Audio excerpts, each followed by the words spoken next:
మోదీ ప్రభుత్వం అవినీతి పరుల్ని ఇనుప కవచంలా కాపాడుతోందని సిపిఐ జాతీయ కార్యదర్శి నారాయణ ఆగ్రహం వ్యక్తం చేశారు. అనంతపురంలో జరిగిన ప్రముఖ కమ్యూనిస్ట్ ఎంవి రమణ సంస్మరణ సభలో ఆయన పాల్గొన్నారు.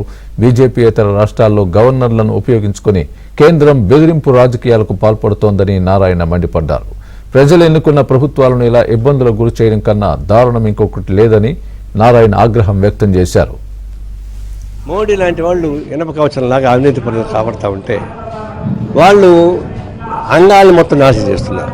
సిబిఐ నాశనం చేశారు, సిబిఐ నాశనం చేశారు, ఆర్బీఐని నాశనం చేశారు, జ్యుడిషియల్ విచ్ఛిన్నం చేశారు. మరి ప్రెసిడెంట్ ఆఫ్ ఇండియా అయితే ఉత్సవగ్రహం అయిపోయింది. కాబట్టి ఇలాంటి విచ్ఛిన్నకర కార్యక్రమాలు పెరిగేటువంటి తరుణంలో భారతదేశానికి ప్రజాస్వామ్యం ప్రమాణం పడిపోయింది. కాబట్టి దీనికి వ్యతిరేకంగా నిలబడాల్సిన పరిస్థితి ఏర్పడ్డారు. ఇప్పుడు వాళ్ళు ఏం చేస్తారంటే కక్ష విచారణలు గవర్నర్స్ ఉపయోగించుకొని ఏ రాష్ట్రం అయితే వాళ్ళని విభేదిస్తుందో కేంద్ర ప్రభుత్వాన్ని వాటిపైన దాడులు చేస్తున్నారు. ఇప్పుడు కేరళ మొదటి నుంచి బీజేపీ వ్యతిరేకమే, కానీ కేరళ గవర్నర్ ద్వారా అనేక రకాల ఇబ్బంది పెడతారు. సుప్రీంకోర్టుకి చెప్పుకోవాల్సి వచ్చింది. ఇంపార్టెంట్ బిల్లు ఆపేస్తే ఎన్నికైన ప్రభుత్వం ఏం చేయాలనిపిస్తుంది. తమిళనాడు వాళ్ళకి వ్యతిరేకం కాబట్టి తమిళనాడు వాళ్ళ గవర్నర్ ఉంటాడు, పశ్చిమ బెంగాల్ వాళ్ళ గవర్నర్ ఉంటాడు, ఢిల్లీలో ఆమ్ ఆద్మీ పార్టీ వ్యతిరేకం కాబట్టి ఢిల్లీలో కూడా వాళ్ళ లెఫ్టినెంట్ గవర్నర్ ఉంటాడు.